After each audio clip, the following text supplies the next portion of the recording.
پھر اس کے بعد آرٹیکل 18 کی طرف چلتے ہیں. یہاں آقا صلی اللہ علیہ وسلم نے حقوق کی بات کی. یہ بہت خوبصورت ایک آرٹیکل میں پڑھنے لگا ہوں. ہم امریکہ کی بات کرتے ہیں. آپ کو پتہ ہے کتنی صدیاں بیت گئیں اور سلیوری لاس کو ختم کرتے کرتے اور ان کی غلامی کو امریکہ سے ختم کرنے میں ان کی صدیاں گزر گئیں. عورت کو ووٹ کا حق دلانے میں ان کی صدیاں بیت گئیں.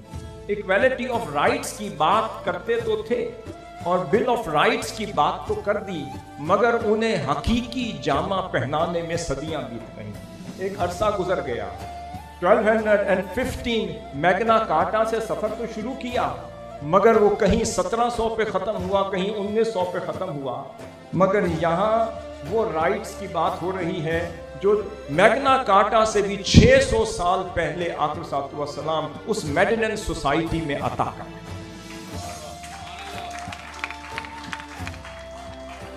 اب آقا صلی اللہ علیہ وسلم نے فرمایا، یہ آرٹیکل 18 ہے، فرمایا وَإِنَّ ذِمَّةَ اللَّهِ وَاحِدَةٌ يُجِيرُ عَلَيْهِمْ أَدْنَاهُمْ. فرمایا اس دستور کے ذریعے اللہ کی پناہ اور امان سب کے لیے برابر. سب سے پہلے یہ فرما دیا. اس کے بعد فرمایا وَيُجِيرُ عَلَيْهِمْ أَدْنَاهُمْ، اور اگر میری ریاست مدینہ کا کوئی کمزور ترین باشندہ، خواہ وہ غلام ہی کیوں نہ ہو، اگر وہ کسی کو اسائلم دے دے، پروٹیکشن دے دے، اس کی پروٹیکشن پوری ریاست کی پروٹیکشن.